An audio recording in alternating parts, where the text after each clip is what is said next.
말씀을 전하겠습니다. 할렐루야. 오늘은 지난 목요일에 이어서 마태복음 1장 18절에서부터 하겠습니다.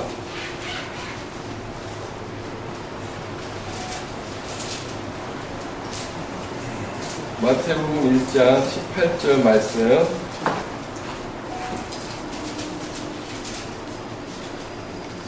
같이 한번 교독을 해보겠습니다. 자, 마태복음 1장 18절. 자, 여러분이 먼저 한번 읽어주시죠. 예수 그리스도의 나심은 이러하니라. 그의 어머니 마리아가 요셉과 조냐고 동거하기 전에 성령으로 잉태된 것이 나타났더니 그 남편 요셉은 의로운 사람이라 저를 드러내지 아니하고 가만히 끊고자 하여 이를 생산할 때에 주의 사자가 너무하여 오되 너희 자손 요셉아 내 아내 마리아에게 너희를 무서워하지 말라. 그에게 잉태되기 전에 성령으로 된 것이라. 아들을 낳으리니 이름을 예수라 하라. 이는 그가 자기 백성을 저희 죄에서 구원할 자이심이니라 하니라. 이 모든 일이 된 것은 주께서 성령으로 하신 말씀을 이루려 하시니 그리스도의 보라, 처녀가 잉태하여 아들을 낳을 것이요 그 이름은 임마누엘이라 하리라 하셨으니 이를 번역한즉 하나님이 우리와 함께 계시다 함이라. 요셉이 장에서 일어나서 그 자녀를 일어나여 내 아내를 데려왔으나 아들을 낳기까지 동침치 아니하더니 나음의 이름을 예수라 하니라. 네. 자, 오늘 말씀의 제목을 우리 아까 말씀하셨던 동정녀라고 하셨는데 오늘 말씀의 제목이 동정녀. 왜 무슨 일이지? 좋아하지? 그런 일을 하고 됩니다. 네. 자, 말씀의 제목이 동정녀다.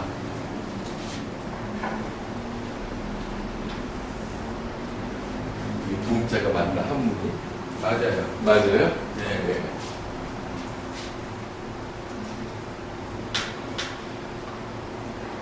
동정녀 마리아. 여기에서 나신 예수. 오늘 주제는 이건데, 자, 이제 우리가 동정녀라는 게 무슨 뜻이냐면, 이 동이 아이동이에요, 아이를 얘기할 땐 동이라고 해요. 동자, 조그만 아이. 예, 그 여는 뭐냐면, 이 동정녀의 정자는 이게 뭐냐면, 정조정이에요, 정조정. 그러니까 정조가 아이와 같다는 얘기는 때묻지 않았다. 그런 뜻이죠. 그 이른바 처녀라는 뜻이 동정녀라는 얘기는. 그래서, 생각을 해보면, 동정녀가 어떻게 애를 낳느냐. 자, 18절을 보면, 예수 그리스도의 나심은 이러하니라.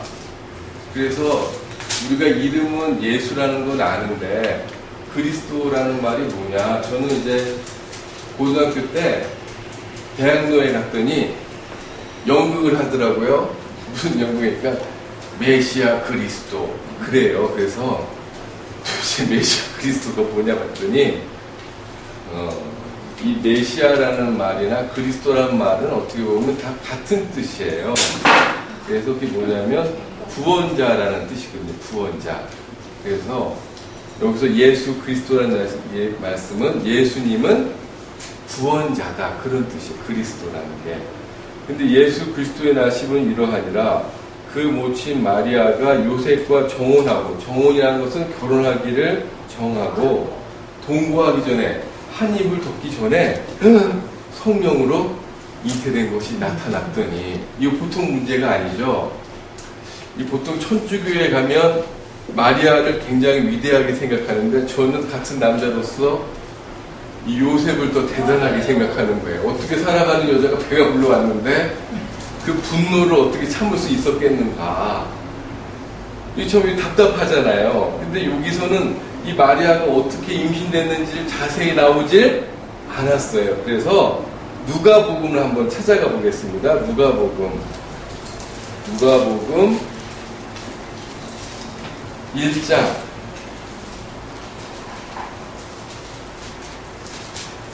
26절에서 38절까지의 말씀.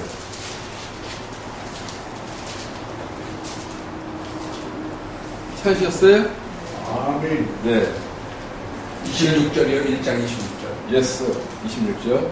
자, 그러면 교독을 해볼게요. 자, 26절 여러분 먼저 시작. 여호와의 천사 가브리엘이 하나님의 보내심을 받아 갈릴리에 동네에 가서 예. 자, 이 여섯째 딸이라는 말이 무슨 뜻인고 하면, 이 앞에 보면, 사가랴의 엄마, 누구예요? 엘리사벳. 엘리사벳이 사가랴가, 아니죠. 세례 요한의 엄마 엘리사벳이 그 사람들도 나이가 많아서 잉태가 어렵잖아요. 그런데 역시 이분들도 잉태가 돼서 엘리사벳이 임신한 몇 개월?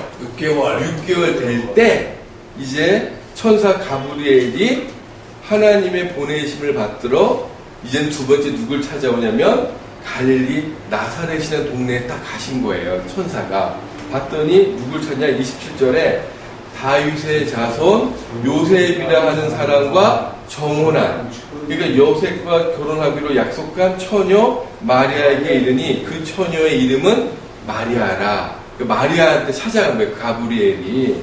자, 28절. 그에게 들어가 가되 주께서 너와 함께 하시더라 하니 처녀가 그 말을 듣고 가로되, 그 말 듣고 놀라 이런 인사가 어찌함인고 생각하며. 이게 왜 그러냐면, 보통 인사를 하면 왜 안녕하세요, 예, 저는 어디서 사는 누구입니다, 또 우리나라 같은 경우 아침 드셨어요, 그런 게 인사인데, 여기서가 뭐냐면 은혜를 받은 자여 평안할지어다, 주께서 너와 함께 하시도다. 이런 인사는 지금까지 들어본 적이 없었다는 거죠. 우리가 항상 천사하면 등에 커다란 날개를 달고 그런 것만 천사인 줄 알았더니 지금 보니까 사람의 모습이라는 거예요. 사람의 모습. 근데 아침에 마리아한테 가가지고 은혜를 받은 자요 평안할지어다 했더니 그 말이 이렇게 인사하는 사람은 내가 난생 처음인데 이렇게 생각했다는 거죠. 그랬더니 30절에 천사가 일러 가로되 마리아여 무서워 말라, 네가 하나님께 은혜를 얻었느니라. 그 은혜라는 건 값없이 주는 게 은혜인데 마리아 입장에서는 무슨 은혜를 받을까? 자, 31절 시작. 마리아 슈테하여 하늘을 가진 이름을 예수가 네. 임신할 건데 아들 낳을 거야. 요즘에 저도 첫째가 아들인데 우리 집안에는 낳다 하면 다 아들이에요. 그래서 어머니한테 아들 낳다고 하니까 어머니가 그런데, 아니 그런 데가 아니라요, 알았어요 감사합니다 하고 전화 끊었거든요. 그랬더니 그런데 이 당시에도 애를 낳을 건데 이름이 예수고 성별은 맨이다, 남자다, 이걸 다 알려줬어요. 우리가 예수라는 사람이 어떻게 보면 한 명일 거라고 생각하잖아요, 성경에서. 여러분도 그렇게 생각하세요?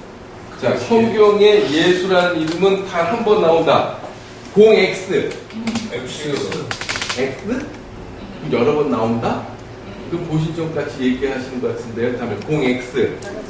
X? X 그럼 여러 번 나온 거 보셨어요? 어디 성경에서? 네? 여호수아는 여호수아고 예수는 예수잖아요. 호세아의 예수가 나와? 무슨 말인지 아직 잘 모르시잖아요, 최상규 목사님은. 여호수아. 자, 예수라는 말이, 자, 이 누가복음의 그 3장을 한번 보세요. 3장. 누가복음 3장. 자, 23절에서부터 38절까지 보면, 마태복음 1장은 아브라함부터 밑으로 쭉 내려왔지만 누가복음 3장은 밑에서부터 쭉 올라가요. 예, 자, 23절에 예수께서 가르치심을 시작할 때 30세쯤 되시니라. 사람이 아는 대로 요셉의 아들이니 요셉의 이상은 헬리오, 그 이상은 마따시오, 그 이상은 레이오, 그 이상은 멜기오, 그 이상은 얀나요, 그 이상은 요셉이요, 그 이상은 마따디아요, 그 이상은 아모스요, 그 이상은 나오미요, 그 이상은 에슬리요, 그 이상은 낫게요, 그 이상은 마시오, 그 이상은 마따디아요, 그 이상은 서모인이요, 그 이상은 요색이요, 그 이상은 요다요, 그 이상은 요하나니요, 그 이상은 레사요, 그 이상은 술바벨이요, 그 이상은 스알데리요, 그 이상은 네리요, 그 이상은 메이기요, 그 이상은 아띠요, 그 이상은 도삼이요, 그 이상은 엘마담이요, 그 이상은 에리요, 그 이상은 누구래요? 예수요. 그래서 이스라엘은 좋은 이름이라기보다는 선조의 이름을 그냥 따서 붙이는 경우가 많다는 거예요. 그래서 사가랴도 원래 아들 이름을 이 요한이라고 짓지 않고 다른 이름으로 막 적으려고 그랬었는데 세례 요한은 이름도 미리 알려줬잖아요. 가브리엘의 이름을 요한이라 하라. 자, 누가복음 다시 1장으로 넘어가서 제가 이야기하니까 대부분 다 안 믿는 눈빛인데요. 자, 누가복음 1장 거기서 뭐라고 하냐면 1장 자 13절 말씀 한번 읽어볼게요. 누가복음 1장 13절 같이 합독해 볼게요. 시작. 천사가 이르러 가로되 사가랴에서 너의 가는 밤이 길이자 내 안에 엘리사벳이 내게 아들을 주리니 그 이름을 요한이라 하라. 그러니까 이제 요한이 이렇게 천사가 알려줬는데 원래는 그 집안에서는 요한이라고 이름을 하려고 안 했다는 거죠. 역시 눈빛이 그렇지 않은 것 같은데 자 누가복음 1장 57절부터 물어볼게요. 57절부터 66절까지 한번 읽어볼게요. 57절부터 66절. 자, 57절 시작. 엘리사벳이 해산할 기한이 차서 아들 낳으니 이웃과 친족인 주께서 저를 크게 긍휼히 여기심을 듣고 함께 즐거워하더라. 8일이 되매 아이를 할례하러 와서 그 부친의 이름을 따라 사가랴라 하고자 하더니 그 모친이 대답하여 가로되 아니라 요한이라 할 것이라 하매 너희가 가로되 내 친족 중에 이 이름으로 이름한 이가 없다고 하고. 그러니까 이스라엘은 친족 중에 이름을 그냥 따서 쓰는 거니까 예수라는 사람 부르면 엄청난 인원이 나온다는 거예요. 그래서 우리는 여러분께 아까도 찬송하는데 예수 그러니까 그 이름 자체에 능력이 있는 것이 아니라 예수 안에 가지고 있는 무엇? 이제 그거를 제가 이제 가르쳐드립니다. 네. 자, 다시 마태복음 1장으로 넘어와서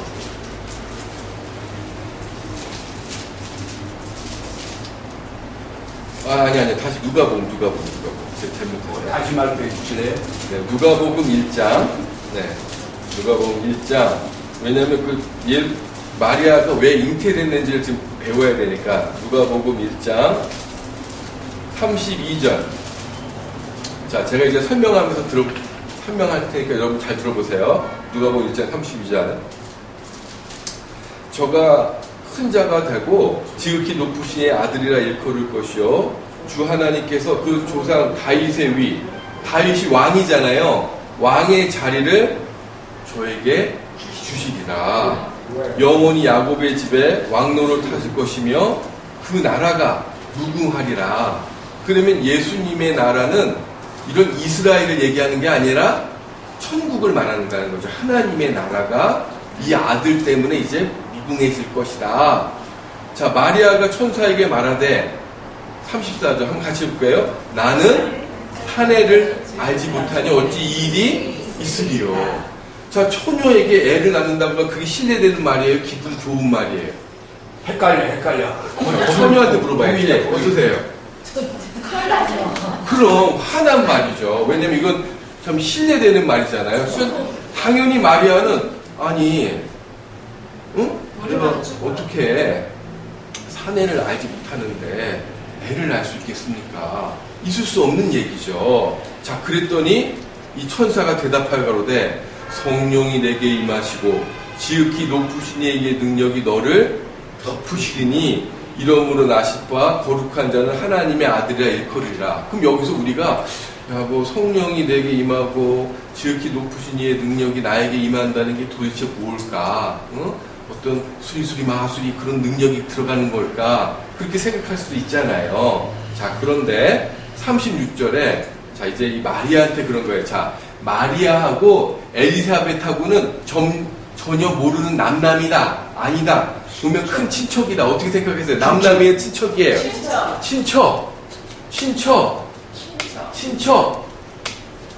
친척. 자, 볼게요. 자, 36절 시작. 보라, 내 친족 엘리사벳도 늙어서 나이를 배웠느니라.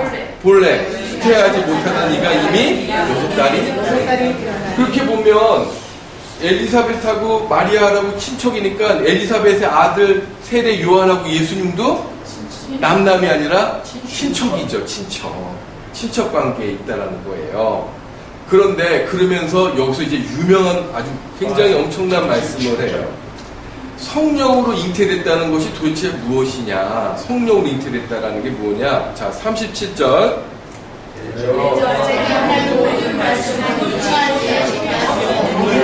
이 말을 누가 했냐면 이 가브리엘 천사가 하는 거예요. 자, 하나님의 모든 말씀은 능치 못하심이 없다.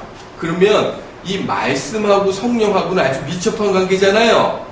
예, 여러분 느낄 때. 자, 그러니까 마리아가 뭐라고 하냐면 38절에 마리아가 가로되 주의 개족종이오니 어떻게 하대로 그 말씀대로 내게 이루어지다 하매 천사가 될 거 아니에요. 내 말이 왜 진리냐?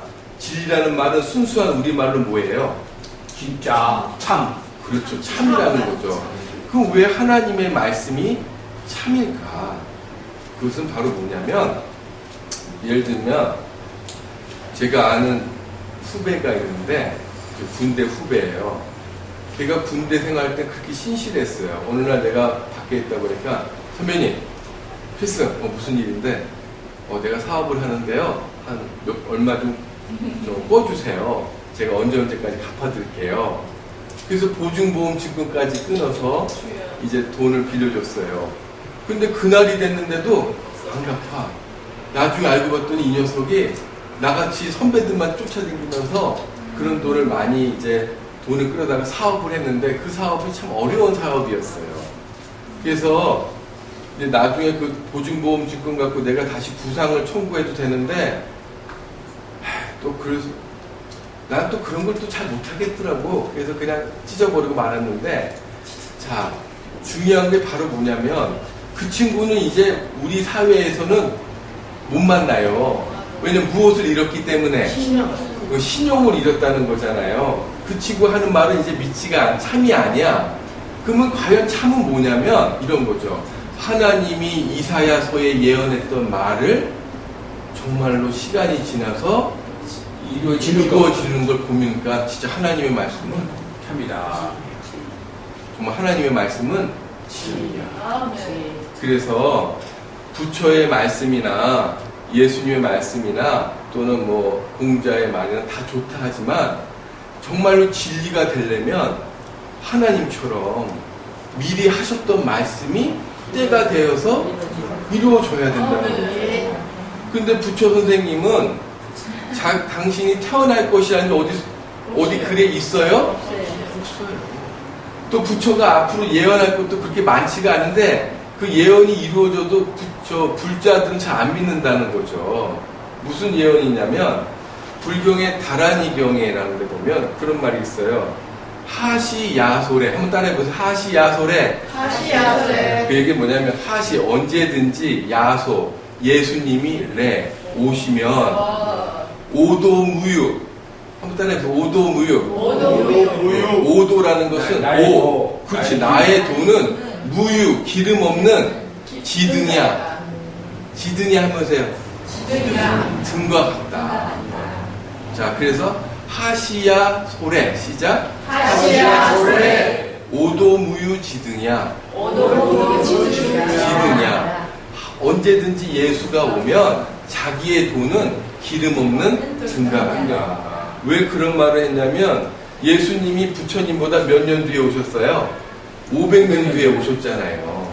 그러니까 예수님이 오기 전까지는 부처의 말이 이 세상을 흥왕하지만 예수님이 오면 그의 말을 불자든 다 들어야 된다. 아멘. 그러면 다 와야 되는데 안 오잖아요. 네. 그리고 또 우리가 생각하는 공자 선생님의 유교도 원래 공자가 그거를 종교로 만들려고 하지 않았는데 이제 후손들에 의해서 종교로 만들어진 거죠. 어떻게 보면 유교는 사람과 사람 간의 관계예요. 그래서 삼강 오륜이라는 거 있잖아요. 오륜. 부부, 유별, 부자, 유친, 분신, 유의, 부무, 유신. 예. 그런 것처럼 부자, 유친, 아버지와 자식 관계는 친밀함이 있어야 됩니다. 또 부부 간에는 좀 다름이 있어야 된다. 또 신하와 임금 간에는 신의가 있어야 된다. 또 부무, 유신, 친구 간에는 의리가 있어야 된다. 또 마지막으로 장유유서가 있잖아요. 윗사람과 아랫사람에게는 그런 관계가 질서가 있어요. 그런 어떤 인간 간의 관계를 이제 논어에서 주로 많이 이야기했지만 우리가 볼 때 최고의 경서는 성경이라는 거죠. 왜냐하면 이 성경은 하나님이 하신 말씀이 시간이 되면 반드시 이루어지기 때문에 그렇다는 거죠. 그래서 이 동정녀 마리아에 나온 이 글을 보면서 아, 정말로 하나님의 말씀은 무엇이다? 참이다. 진리다라는 거죠. 네. 이상 모든 말씀을 마치겠습니다. 감사합니다. 성령으로 잉태됐다는 것은 황정일 목사님, 뭐로 잉태됐다는 거예요? 다른 말로 말하면 말씀으로 잉태됐다. 그렇게 말씀하실 거죠? 예, 제가 알고 있었어요. 그래서 성령으로 잉태됐다는 것은 하나님의 말씀으로 잉태됐다. 그럼 하나님의 말씀을 두 글자로 하면 뭐라 그래요? 이거 어려운 겁니다. 죄송합니다. 예. 하나님의 말씀을 두 글자로 뭐라 하냐? 자, 요한일서 요한복음 17장을 한번 먼저 요한복음 17장. 네? 요한복음 예. 17장. 예. 요한복음 아닌데. 예수님이 예. 기도한 자리. 그렇죠. 우리 최상기 목사님 벌써 다 알아. 대단하세요. 자, 요한복음 17장이 기도장이잖아요. 그 예수님이 기도한 장. 자, 요한복음 17장 찾으셨으면 17절 말씀 시작. 저희를 진리로 거룩하게 하옵소서. 아버지의 말씀은 그렇죠. 결국 말씀대로 이루어진다는 것은 우리는 공자의 말도 중요하고 석가의 말도 중요하고 너 자신랄라 소크라테스의 말도 중요한데 하나님의 말씀이 더 중요해요. 왜냐하면 진리니까. 그러면 진리와 하나님의 말씀이 같다면 성령과 진리와 하나님의 말씀은 어떤 관계가 있을까? 그거를 여러분이 생각해야 되죠. 자, 제가 대표를 읽어볼게요. 여러분이 이제 갖고 있는 성경이 개정된 성경인데 개정되기 전 성경을 보면 요한일서 5장 7절에 보면 이런 말이 있어요. 증거하는 이는 성령이시니 성령은 진리다. 결국 거룩한 영이 하나님의 갖고 있는 거룩한 영이 마리아에게는 어떻게 전달되느냐? 그 하나님의 말씀, 진리로 전달이 된다. 근데 이 말씀은 다른 사람의 말하고는 차이가 있는 거예요. 왜? 하나님 말씀 안에는 무슨 힘이 있어요? 역사하는 거. 그걸 뭐라 그래, 그거를? 그 무에서 유를 창조하는 걸 뭐라 그래, 그거를?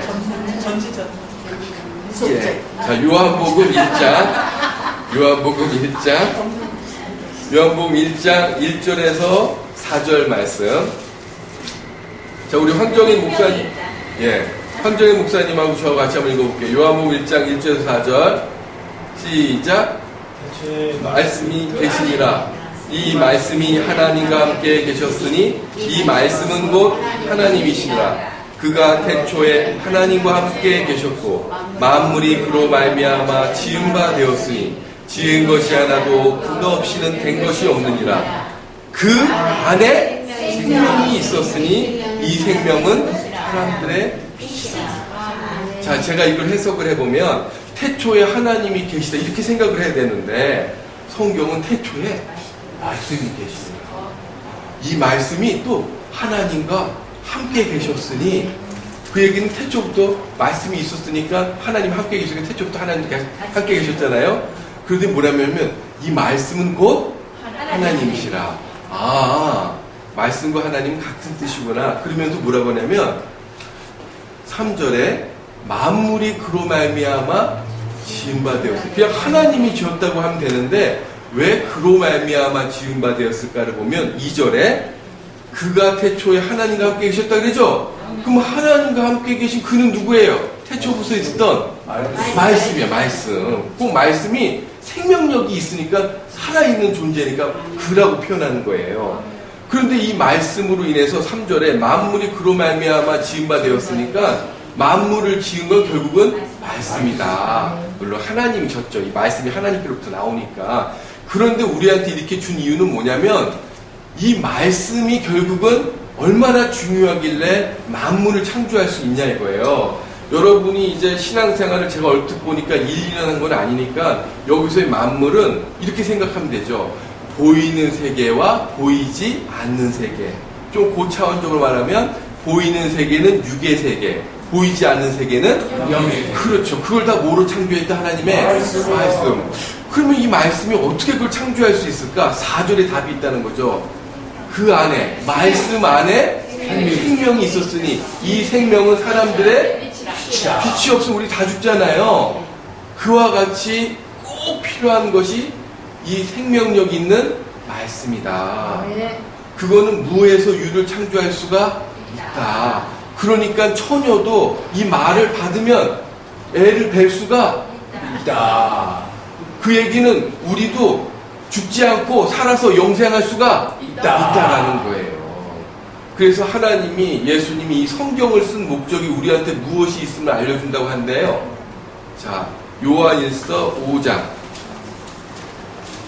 그래서 마리아가 애를 뵌 것도 중요하지만 우리가 애를 뵌 것처럼 우리에게도 무엇이 남아있느냐. 자, 요한일서 5장 13절 말씀 같이 한번 합독하겠습니다. 시작. 내가 하나님의 아들의 이름을 믿는 너희 것을 쓴 것은 너희로 하여금 너희에게 영생이 있음을. 우리 최상기 목사님이 저보다 연배가 많으신데 아니야, 33살이야. 알았습니다. 예. 영생이 있음을 알게 하려 할 때 젊은 사람보다 늙으신 분이 얼마나 그걸 소망하겠어요.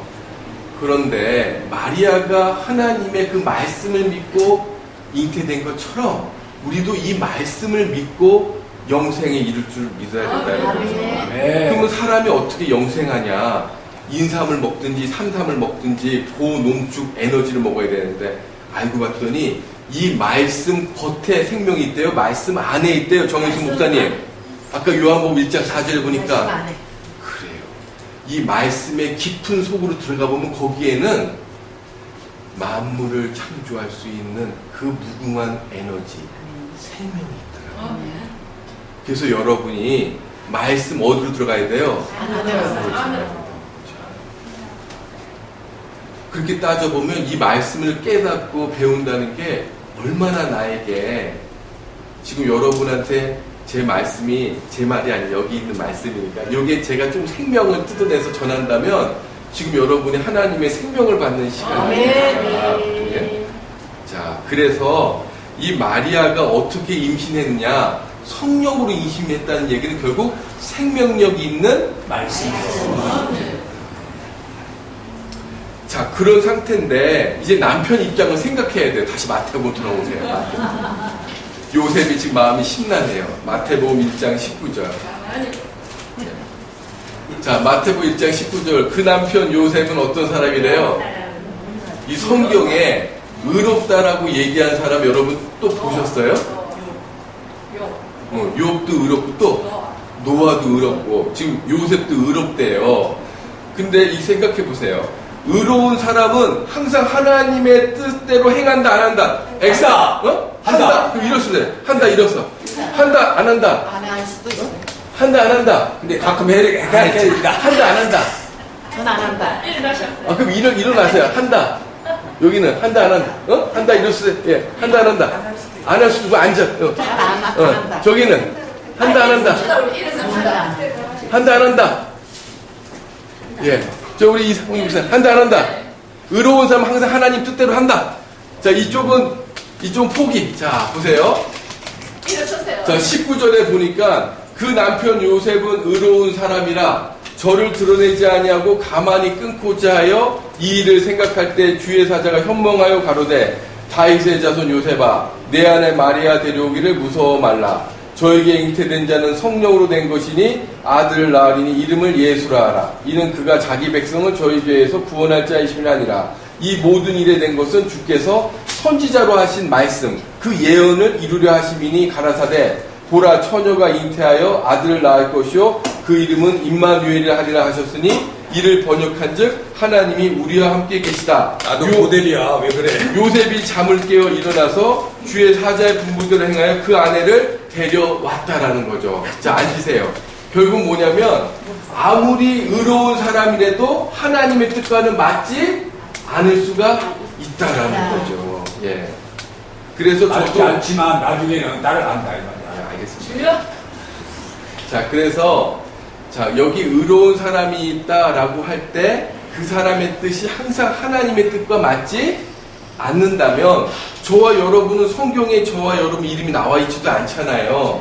우리는 참 의인도 아니지 않습니까? 그러니 우리는 더더욱 우리 뜻이 다 틀리다는 거 생각을 하고 더욱더 이 말씀 쪽으로 가야 된다. 이런 걸 얘기를 하고 싶은 거죠. 이해되시죠? 예. 자, 아들을 낳으리니 이름을 예수라 하라. 그가 자기 백성을 저의 죄에서 구원할 자이심이라. 그러면 지금 요셉은 생각을 하는 거예요. 어떤 생각이냐면 이 여자를 그냥 조용히 동네로 보내야 되겠다. 왜냐하면 임신을 한 상태로 왔으니까. 그래서 가만히 끊고자 했다라는 거예요. 이 말이 참 의미가 깊은 게 뭐냐면 그 당시에 여자가 어떤 정상적인 범위 내에서 임신해야 되는데 그렇지 않은 데에서 임신하면 두 가지 길을 걸어야 된대요. 첫 번째 길은 돌을 때려 죽여야 돼. 그렇죠. 두 번째 길은 두 번째 길은 그 가족에서 쫓겨나는 거예요. 일명 호족 정리죠. 그러면 그 당시에 여자가 땅도 없이 또 짐승도 없이 몸만 갖고 쫓겨나면 뭐 먹고 살겠어요? 결국 자기 몸 팔아서 산다는 거예요.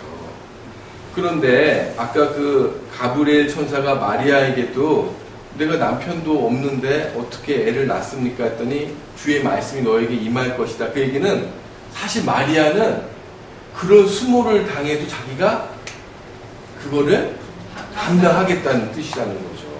왜냐면 그 말을 누가 믿어주겠어요?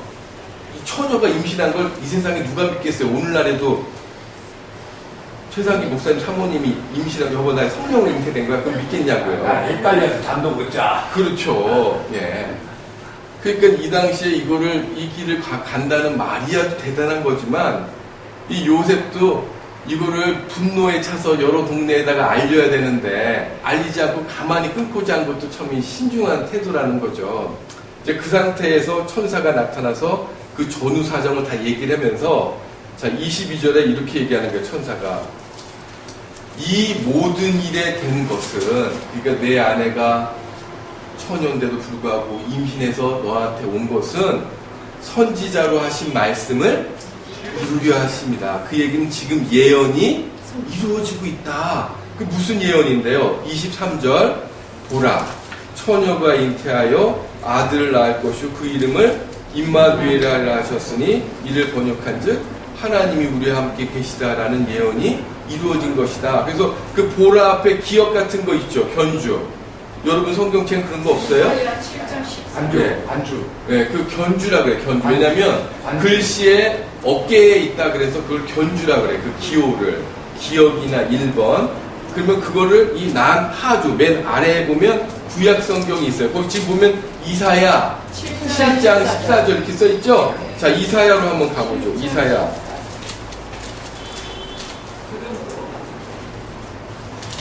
그 여러분이 그 스마트폰에 성경 다운로드 받는데 그 스마트폰에 다운로드 받는 앱 중에는 이렇게 견주가 있고 견주가 다 쓰여 있는 앱이 있어요. 내가 보니까 최상기 목사님은 그런 앱이 아니더라고요. 내가 나중에 알려드릴게요. 자, 이사야 7장 14절의 말씀. 자, 우리 황정일 목사님하고 저하고 한번 읽어볼게요. 이사야 7장 14절 시작. 그러므로 주께서 친히 징조로 너희에게 주실 것이라. 보라 처녀가 잉태하여 아들 낳을 것이요 그 이름을 임마누엘이라 하리라. 예, 자 근데 이 예언이 700년이 지나서 지금 이루어지고 있다는 거예요. 누구한테? 당신 아내에게. 자, 여기서 우리가 한번 생각해 볼 게 뭐냐면, 요즘에 제 둘째 동생도 49살인데 아직 미혼이에요. 우리 셋째 동생도 46살인데 미혼이에요. 이게 노처녀가 너무 많은 거야. 그러면 이 마리아도 노처녀일까? 나이가 많을까? 그런 생각 안 해보셨어요? 예. 지금 이사야 7장 14절에 보면 처녀가 앞에 처녀에도 1번이라고 써 있죠. 그런 말 안 써 있어요? 이사야 7장 14절. 예? 그렇죠. 이제 나나주에 보면 그 처녀도 자세히 나왔어요. 무슨 여자? 젊은 여자가 잉태됐다. 그러니까 그 당시 젊은 여자라고 할 때 한 16이나 많아봤자 한 18. 그 정도에 된 상태에서 마리아가 지금 임신을 했다라는 거예요. 자, 그렇게 설명을 딱 하니까 요셉이 어떻게 해요?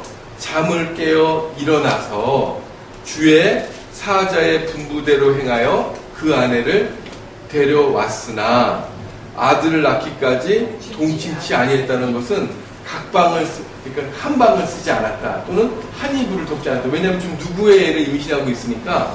하나님의 아이를 임신하고 있으니까.